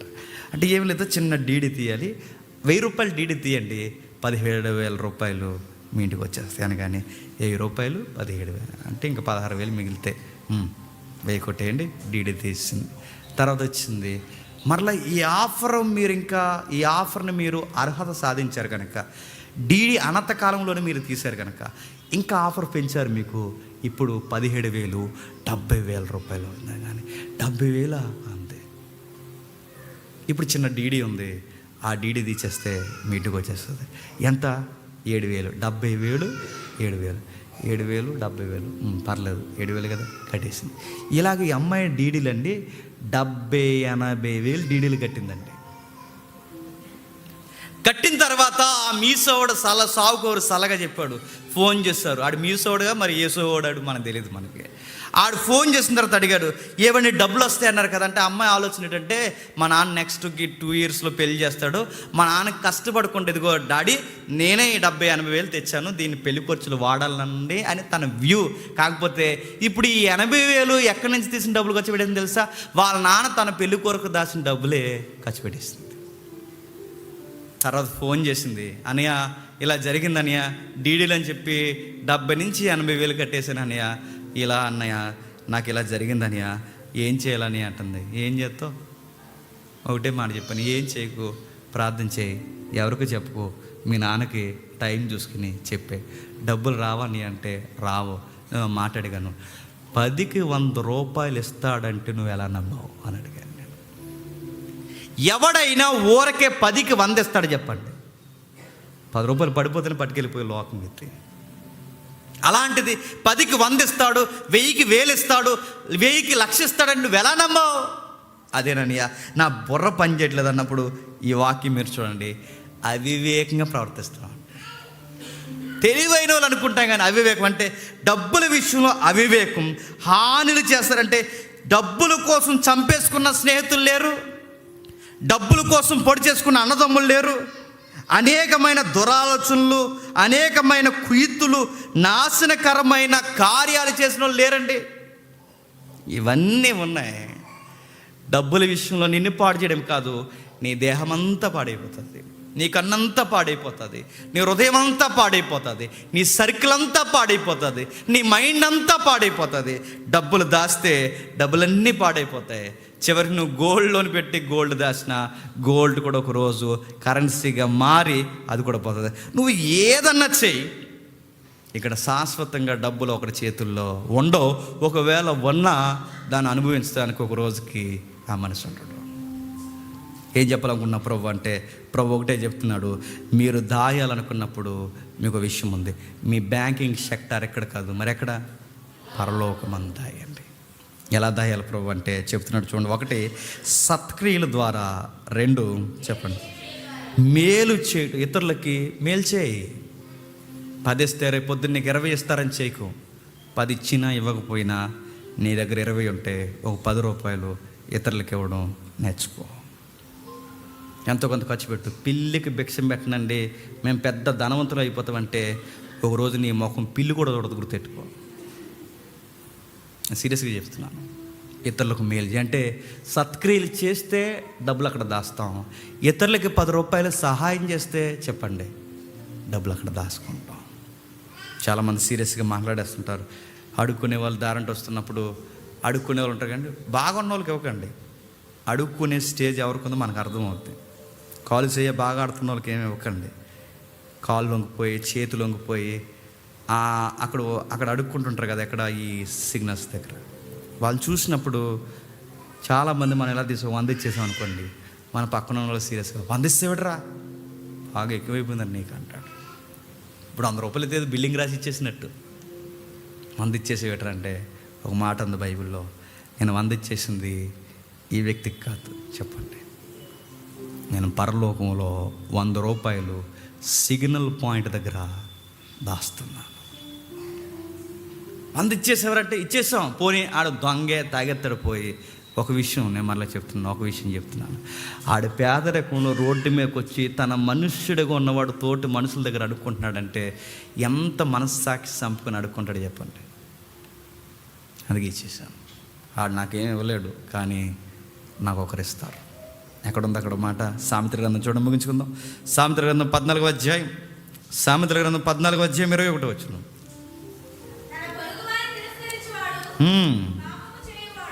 తన పొరుగు వారిని తిరస్కరించువాడు పాపము చేయువాడు, బేదలను కటాక్షించువాడు ధన్యుడు. బేదలను కటాక్షించిన వాడు ఏమవుతాడు?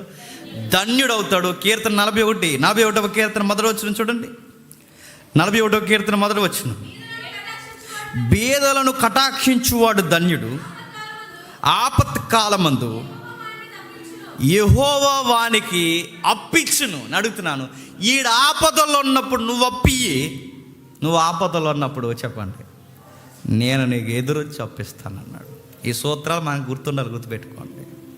నీకు డబ్బులు ఇస్తే నువ్వేం చేస్తావు? 1, దేవుడిని ఖర్చు పెడతాను. 2, ఇతరులకి మేలు చేస్తాను. 3, ఇతరులకి ఆపదలు ఉన్నప్పుడు సహాయం చేస్తాను. ఎందుకంటే నాకు ఆపద ఉన్నప్పుడు నా దేవుడు నాకు ఇస్తాడు.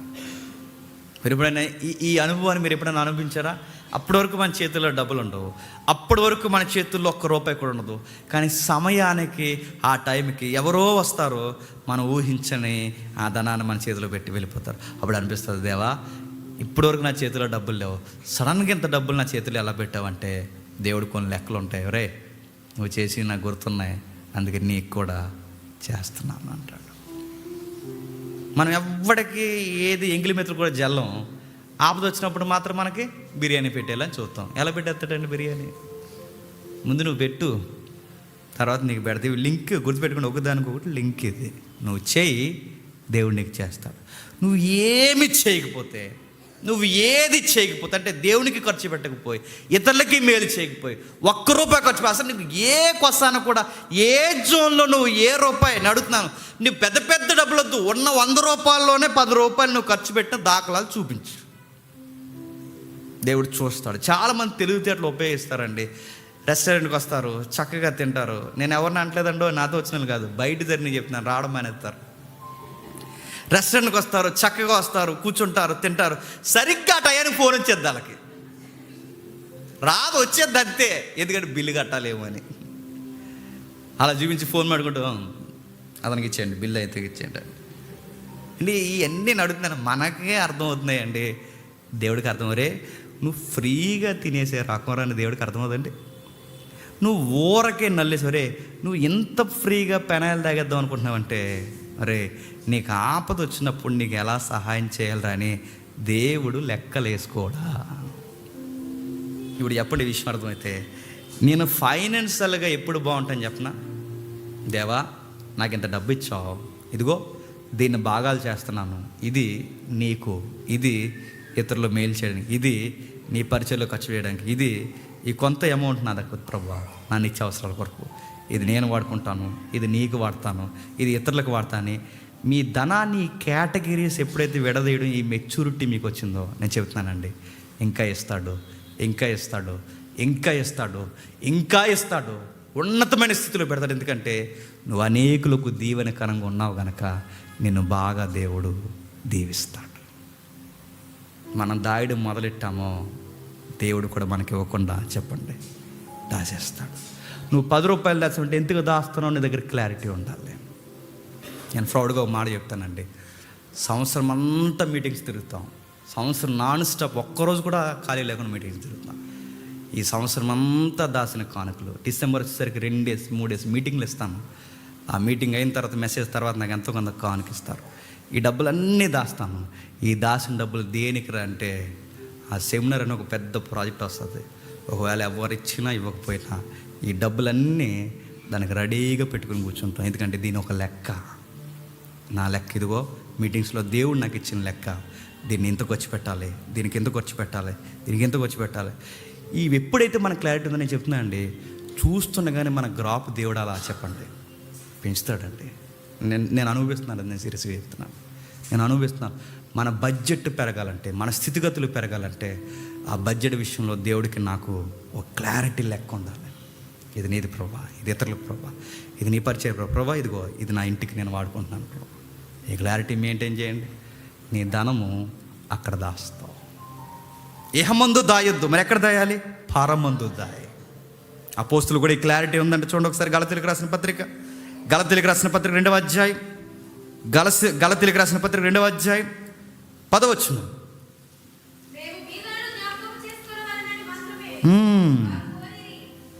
ఏంటంటే అపోస్తులు కూడా క్లారిటీ ఉందంట. ఎవరిని జ్ఞాపకం చేసుకోవాలట? బేదలను జ్ఞాపకం చేసుకో. ఎందుకు బేదలను ఎందుకు జ్ఞాపకం చేసుకోవాలి? బేదలకు సహాయం చేసిన, బేదలకు అప్పిచ్చిన సరాసరి అప్పు మనం ఎవరికి ఇస్తామని చెప్పండి. నాకు ధైర్యం వచ్చే మాట చెప్పిన, నువ్వు ఏ క్లోజ్ ఫ్రెండ్కి అప్పిచ్చినాడు తిరిగి ఇస్తాడు లేదో నాకు తెలియదు, కానీ నువ్వు దేవునికి అప్పి, నేను మరలా చెప్తున్నాను, ఊహించిన దానికన్నా ఎక్కువ ఇస్తాడు. గుర్తుపెట్టుకోండి. మనం ఇచ్చిన వాళ్ళు వడ్డీ కాదు, అసలే ఎవరు. కానీ దేవుడు అసలే కాదు, చెప్పండి, అంతగా మించిస్తాడు. ఇతరుల విషయంలో బైబిల్ ఒక మాట చెప్పింది, ఇతరుల విషయంలో నీ యాటిట్యూడ్ ఎలా ఉంటుందో దేవుడు నీ విషయంలో కూడా తన యాటిట్యూడ్ అలాగే చూపిస్తాడు. బడ్జెట్ విషయంలో నీ పిసినుగొట్టుతనం ఎలా ఉందో దేవుడు నీ దగ్గర పిసినుగొట్టుతనంగా ఉన్నావన్న విషయాన్నే గమనిస్తాడు. గుర్తుపెట్టుకోండి. నువ్వు ఫైనాన్షియల్గా నీ మేనేజ్మెంట్ ఎలా ఉందో ఆయన దగ్గర కూడా బాగా వినండి, నువ్వు ఎలా మేనేజ్ చేస్తున్నావు అలాగే ఇస్తాడు. గుర్తుపెట్టుకో. నువ్వు 10 రూపాయలు ఖర్చు పెట్టగలవా, 10 ఇస్తాడు. నువ్వు 100 రూపాయలు ఇచ్చిన నమ్మకం ఉండగలవా, 100 ఇస్తాడు. నువ్వు 1000 ఇచ్చిన నమ్మకం ఉండగలవా, 1000 ఇస్తాడు. 1,00,000 ఇస్తాడు. నువ్వు 1,00,00,000 రూపాయలు కూడా నమ్మకం ఖర్చు చేయగలవా, 1,00,00,000 రూపాయలు కూర్చోబెట్టి జాగ్రత్త సత్క్రియ చేయి, ఔదార్యం కలిగి ఉండు, ఇతరులకి మేలుకరంగా ఉండు. ఇవన్నీ చేస్తూ ఈ భూమి మీద నేనిచ్చిన ఈ ధనాన్ని నువ్వు జాగ్రత్త ఖర్చు చేస్తే ఈ డబ్బులన్నీ ఎక్కడికి పోవో అక్కడ దాస్తున్నాను అంటాడు. ప్రభు, ఇంత డబ్బులు నేను ఎప్పుడు దాశాను ప్రభు అంటే, నువ్వు భూమి మీద ఖర్చు పెట్టాగా, దాసావులే అంటాడు. మనకి ఎంత చెప్పినా మన బొరకెక్కదు. ఎందుకంటే ఇప్పుడు ఖర్చు పెట్టామనుకోండి, వెంటనే ఈ భూమి మీద ప్రతిఫలాలు వచ్చాయి ఉంటే ఖర్చు పెడతాం. కానీ ఇక్కడ ఖర్చు పెట్టామనుకోండి, ప్రతిఫలం ఇప్పుడు కనబడదు. ఎప్పుడు కనబడుతుంది చెప్పండి? చచ్చిపోయే కనబడుతుంది. అందుకే మనం అంత త్వరగా ఖర్చు పెట్టాం. ఎందుకంటే చచ్చిపోయే కనబడే దాని కొరకు ఇప్పుడు ఖర్చు పెట్టాలంటే మనకు అంత మనసు వస్తుందండి. ఇప్పుడు ఎల్ఐసి ఇప్పుడు కడితే 10 సంవత్సరాలకు వచ్చేస్తుందంటే కట్టేస్తాం మనం.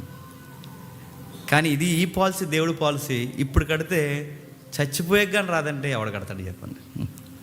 అందుకే ప్రభు అన్నాడు, చాలా క్లారిటీగా అన్నాడు, నీ కన్ను చెడిపోతుందేమో జాగ్రత్త. ఏ సందర్భంలో ప్రభు అంటే, ధనం విషయంలో చెడిపోతుందేమో జాగ్రత్త. ధనం విషయంలో నువ్వు చెడిపోయావో నీ దేహమంతయు చెడిపోతుంది. 10 రూపాయలు అడుగుతున్నాను, 10 రూపాయలు ఇస్తే ఇప్పుడు నిలబెట్టారే, నీకు 10 ఇస్తే ఏం చేస్తావా అని కుర్రోడిని అడగండి, ఏం చేస్తాడు? థమ్సప్ తాగెత్తానని అంటాడు. దేవుడు గమనిస్తాడు తెలుసా? అదే కుర్రోడిని పక్క నిన్ను నిలబెట్టారే, నీకు 10 ఏళ్ళు ఇస్తాను, ఏం చేస్తావని అడిగితే నీ దగ్గర లెక్క క్లారిటీ ఉండాలి. 10 ఏళ్ళు ఇస్తేనా, 10 ఏళ్ళు ఇస్తే అనకూడదు. 10 ఏళ్ళు ఇస్తే ప్రభు ఇదిగో ఈ వంతు నీకు, ఈ వంతు పేదలకి, ఈ వంతు ఇది ప్రభు, ఈ మిగిలింది నేను ఖర్చు పెట్టుకుంటా. శబాస్, నమ్మకమైన దాసుడా, ఇంకా తీసుకో అంటాడు. మళ్ళీ చెప్తున్నాను, మీ ఫైనాన్షియల్ మేనేజ్మెంట్ని బట్టే దేవుడు మేము బ్లెస్ చేయాలన్నా ఉన్నది చెప్పండి తీసేయాలన్నా. ఇక చివరిగా ఆ మాట చూసి ముగించుకుందాం. ఒకసారి చూడండి, మత్తయి సువార్త 6వ అధ్యాయం, మత్తయి సువార్త 6వ అధ్యాయం, మత్తయి సువార్త 6వ అధ్యాయం 19వ వచనం. భూమి మీద మీ కొరకు ధనము కూర్చుకొనవద్దు, ఇక్కడ చెమ్మటి తుప్పును తినివేయును, దొంగలు పక్కా కన్నం వేయుదురు, దొంగలు ఎదురు. ఆ దొంగలా రారు. మీరు అర్థం చేసుకోండి, దొంగలు రకరకాలుగా వస్తారు, ఖచ్చితంగా దొంగలు ఇస్తారు. పరలోకమందు మీకు కరుగు ధనం కూర్చుకోండి, అచ్చట చెమ్మట కొట్టివేయదు, తుప్పు దాన్ని తినివేయదు, అక్కడ దొంగలు ఉండరు, పరిశుద్ధులు ఉంటారు. నీ ధనం ఎక్కడుండునో అక్కడే నీ హృదయం ఉండు. దీన్ని రివర్స్ చెప్తున్నాను, నీ ధనం ఎక్కడున్నో నీ హృదయం అక్కడే ఉండును. ఇప్పుడు నీ హృదయం ఎక్కడుంటుందో చెప్పండి, నీ ధనం కూడా అక్కడ ఉంటుంది. ఇప్పుడు ప్రతి ఒక్క డబ్బులు లేనోడు హృదయంలో కూడా ఏముంటుంది చెప్పండి? డబ్బులు ఉంటే బాగుండండి అంటే ఇప్పుడు హృదయంలో ఏముంది? ధనం ఉంది. జాగ్రత్త నీ హృదయంలో, ఎందుకంటే నీ హృదయము దేవునికి ఆలయము. ఆ ఆలయాన్ని కాసేసేది ఏంటో తెలుసా? ధనం. దేవుని స్థానాన్ని దొంగిలిస్తుంది అది. నీ దేహమునకు దీపము కన్నే గనక నీ కన్ను, ఎందుకు ఈ సందర్భంలో చెప్తున్నాడు? నీ కన్ను దేన్ని ఎదుగుతుంది? ఎక్కడ కరెన్సీ దొరుకుతుందని ఎదుగుతుందా? ఎక్కడ బడ్జెట్ పెరుగుతుందని ఎదుగుతుందా? ఎవరితో స్నేహాలు చేస్తే అప్పులు బాగేస్తారని ఎదుగుతుందా? నీ కన్ను డిస్టర్బెన్స్ అయిందో నీ ఎంటైర్ లైఫ్ డిస్టర్బెన్స్ అయిపోతుంది. కింద చెప్తున్నాడు చూడండి, నీ కన్ను డబ్బుల విషయంలో చెడిపోతే నీ దేహమంతయు చీకటమేమైపోతుంది. నీలోనున్న ఆ దేవుని వెలుగు చీకటైపోతే ఆ చీకటి దేవుని వెలుగు కన్నా గొప్పదిగా నీ లైఫ్లో అయిపోయింది. అందుకే చూడండి, దేవుడా డబ్బులా, దేవుడా డబ్బులు అంటే రివర్స్ ఏం చెప్తాను చెప్పిన తెలుగుగా, దేవుడేనండి డబ్బులు బాగా తీసుకుని దేవుని సేవ చేస్తానండి అన్నాడు. ఇంకే నాకు తెలివితేటలంటే దేవుడా డబ్బులు అంటే దేవుడే, ఎందుకంటే ఆ డబ్బులు ఇచ్చేది కూడా దేవుడే. ఏ టయానికి ఎంత ఇవ్వాలో ఆయనకి తెలుసు. ఎంత ఎలాగా, ఎందుకు చూడండి, ఇశ్రాయేలుకి ఆ టయానికి వచ్చేదట కురిసేదట, వెళ్ళిపోయేదట. ప్రభువా ఈ రోజుకే వచ్చింది, మరి రేపో ప్రభు అంటే రేపు కూడా కురుస్తుందిలే అనేవాడు. ఇశ్రాయేలు మళ్ళీ స్వార్థపరులు కొంతమంది తయారయ్యి 2 రోజులకు సరిపడిగా దాచేసుకున్నారట. ఏమైందండి? కూలిపోయింది.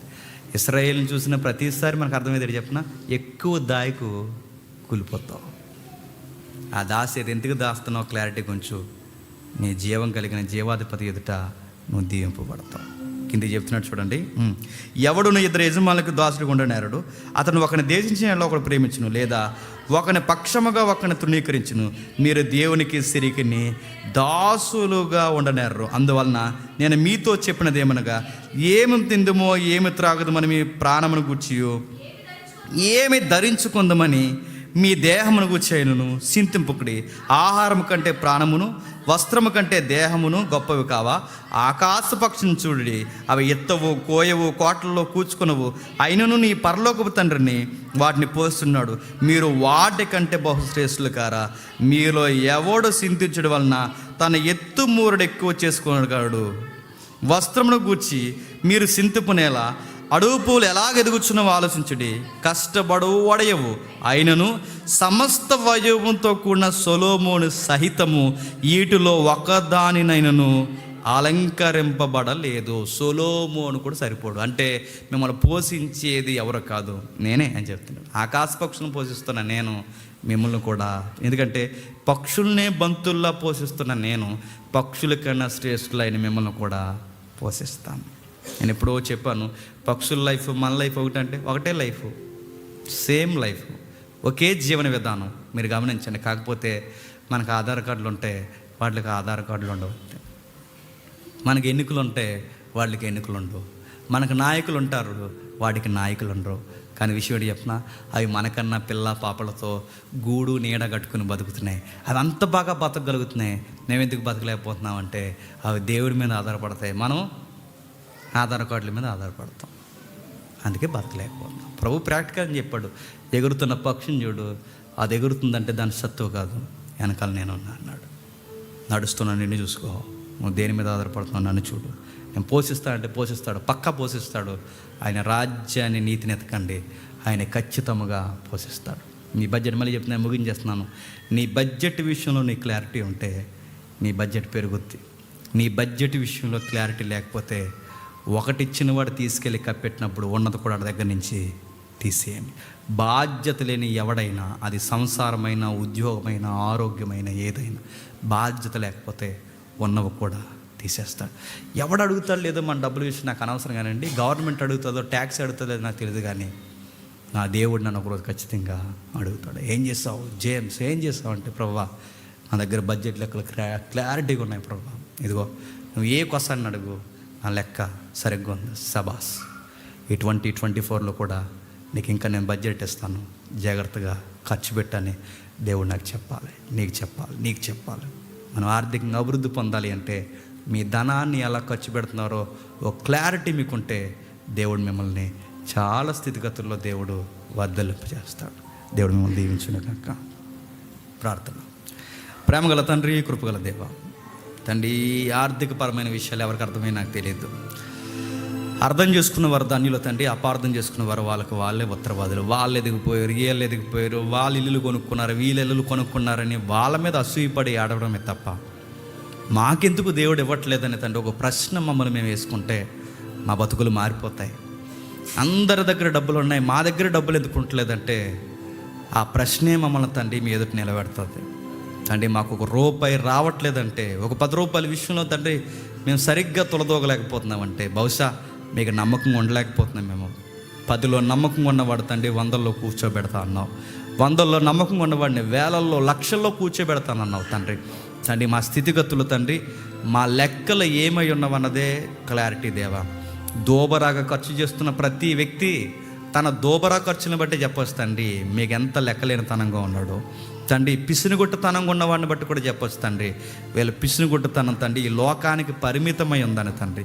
తండ్రి ఎవరు ఏ వ్యక్తులు తండ్రి వారు కొనే వస్తువులు, లావాదేవీలు వీటన్నిటిని బట్టి చెప్పొచ్చు దేవా వీళ్ళు మీ పట్ల ఎంత గురి కలిగి లక్ష్యం కలిగి ఉన్నారో చెప్పొచ్చు తండ్రి. అర్థమైన వారు ధన్యులు. ఈ సంగతులు ఎవరైనా అపార్థం చేసుకుంటే వారి ఆత్మలకు వారే ఉత్తరవాదులు. వచ్చే వారం కూడా మాతో మాట్లాడండి. ఈ నూతన సంవత్సరంలో ఈ మొదటి వారంలో తండ్రి ఈ ఆర్థికపరమైన విషయాల్లో మాతో మాట్లాడినందుకు మీ స్తుతులు స్తోత్రములు. ఈ ఇలలోనే కాదు తండ్రి, మేము ధనాన్ని జాగ్రత్తగా తండ్రి చూడాల్సినది. పరమందును కూడా తండ్రి మా ధనమును సమకూర్చుకోవాలి. ఇక్కడున్న ధనమైన ఒకరోజు మమ్మల్ని వదిలేస్తుందేమో కానీ పరలోకమందు కూర్చబడిన ధనం ఒకరోజు మాత్రం శాశ్వతంగా ఉంటుంది.